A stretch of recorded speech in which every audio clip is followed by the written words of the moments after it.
गुजराल ने प्रधानमंत्री का पद संभाला है,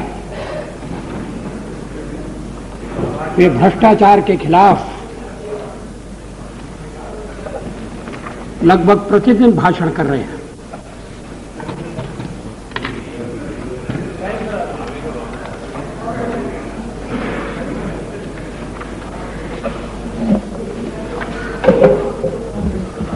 हर भाषण में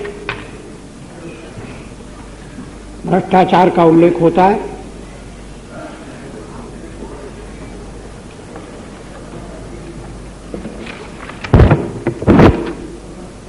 लोकसभा में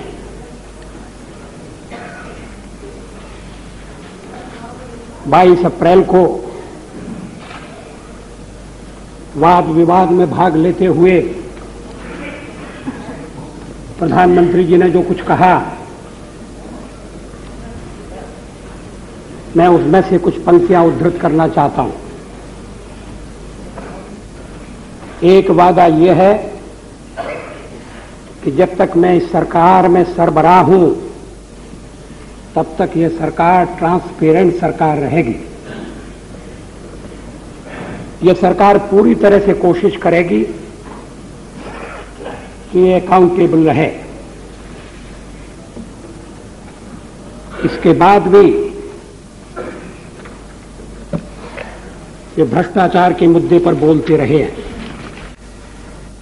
उन्होंने ये स्वीकार किया कि भ्रष्टाचार के खिलाफ कुछ कड़ी कार्रवाई की आवश्यकता है।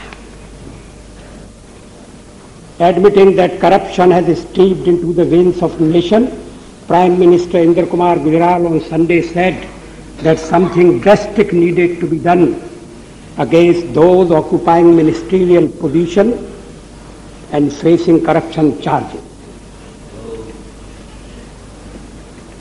Something drastic, कठोर कार्रवाई करना पड़ेगी। स्पष्ट है कि यह कठोर कार्रवाई शासन के स्तर पर होगी। भ्रष्टाचार के खिलाफ जनमत बनाया जाए, इसमें कोई आपत्ति नहीं है। लेकिन अगर हम केवल जनता पर जिम्मेदारी डालकर और शासन के नाते अपने कर्तव्य पालन से चूकेंगे, तो जनता की भागीदारी के लिए भी जो उत्साह जनता में पैदा करने की आवश्यकता है, वो पैदा नहीं होगा। प्रधानमंत्री जी उस बैठक में उपस्थित थे जिसमें देश भर के गण्यमान्य व्यक्ति स्वतंत्रता की 50वीं वर्षगांठ के समारोह की तैयारी के संबंध में एकत्र हुए थे। यह समारोह प्रारंभ होने वाला है। 9 अगस्त को मुंबई से आरंभ होगा। फिर हम 14 अगस्त की रात को 50 साल पहले की स्मृति को ताजा करने की कोशिश करेंगे। लेकिन प्रधानमंत्री ने देखा कि उस दिन भ्रष्टाचार का मुद्दा सारी बैठक के ऊपर छाया रहा। यहां तक कि प्रधानमंत्री को भी भ्रष्टाचार के मुद्दे का अपने प्रारंभिक भाषण में उल्लेख करना पड़ा। उन्होंने कहा कि भ्रष्टाचार के मामले में कुछ करने की जरूरत है। सरकार क्या करना चाहती है, अभी तक इस संबंध में न तो सदन को विश्वास में लिया गया है और न देश के सामने कोई ठोस योजना रखी गई है। अभी हाल के एक भाषण में उन्होंने स्वीकार किया है कि भ्रष्टाचार विकास के मार्ग में भी बाधा पैदा कर रहा है। जनता की गाढ़ी कमाई का पैसा अगर घोटालों में उड़ाया जाएगा और घोटालों का घटाटोप कुछ प्रदेशों में खड़ा होगा, तो फिर विकास के लिए धन कहां से आएगा, साधन कहां से आएंगे। उससे भी बढ़कर देश के निर्माण में लोगों को जुटाने के लिए जो मन में उत्साह चाहिए, वो उत्साह भी कैसे पैदा होगा?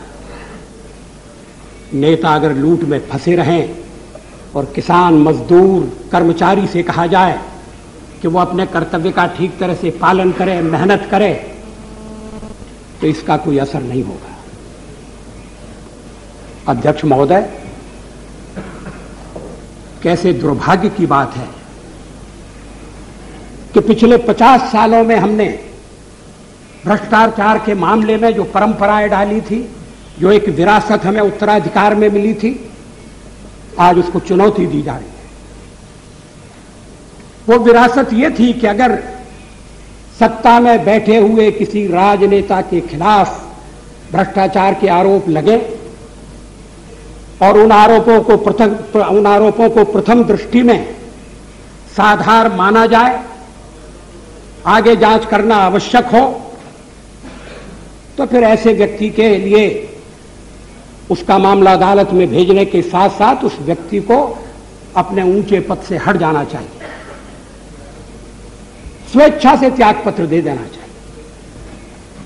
टीटी कृष्णमाचारी से लेकर और अभी हवाला कांड तक इस परंपरा का पालन हुआ। हवाला कांड में भी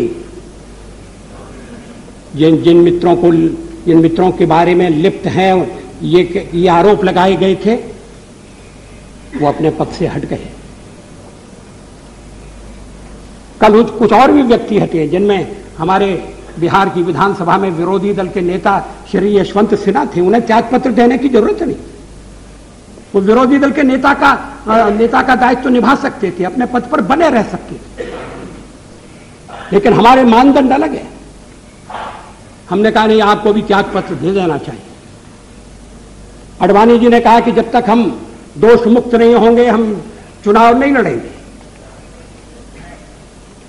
कल और भी कुछ मित्र दोष मुक्त हुए,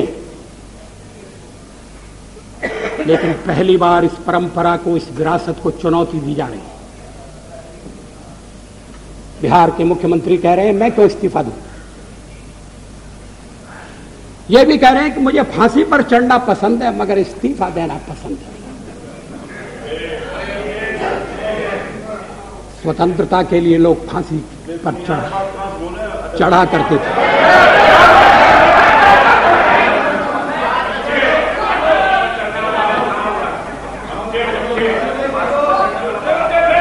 फांसी पर बढ़ने के बाद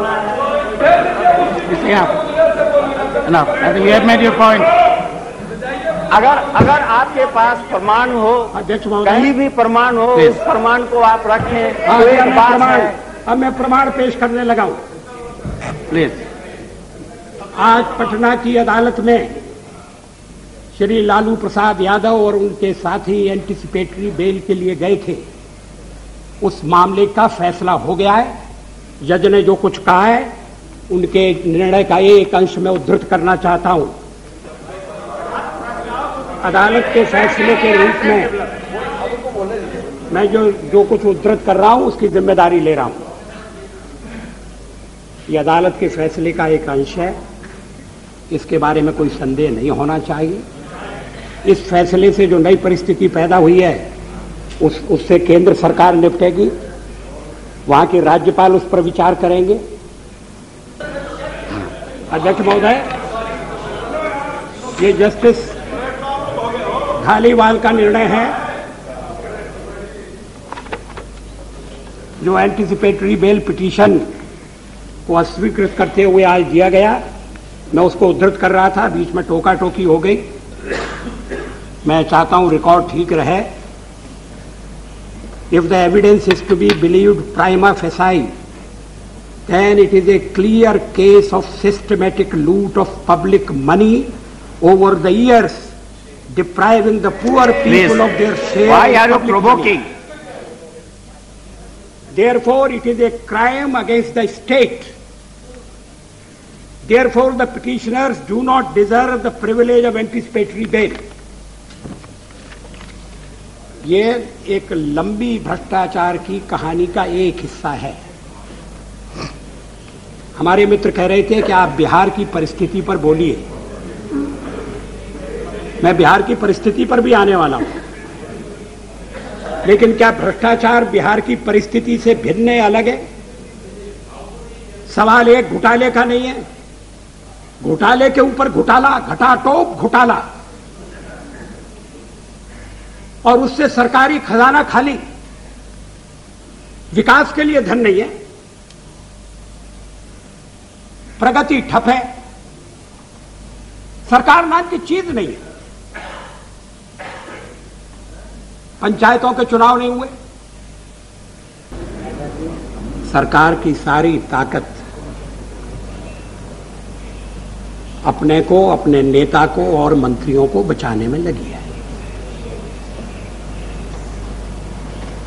जनता दल की टूट, जनता दल का घरेलू मामला है, मैं उसमें दखल देना नहीं चाहता,